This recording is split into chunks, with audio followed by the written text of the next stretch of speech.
মঙ্গলবার ONGC office পরিদর্শনে যান রাজ্যপাল ইন্দ্রসেনা রেড্ডি নাল্লু। সেখানে তাকে দেওয়া হয় গার্ড অফ অনার।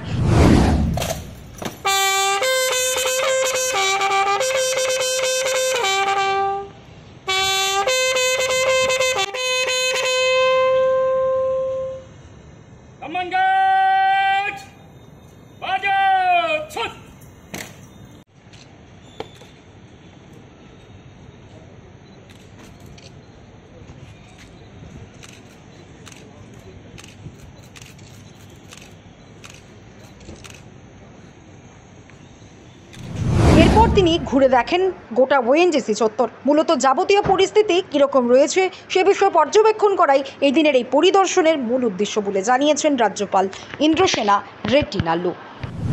ऑर्गेनाइजेशन जो है पर्टिकुलरली पब्लिक अंडरटेकिंग्स कैसा है क्या है वो देखने के लिए इंटरेक्शन के लिए आया हूँ।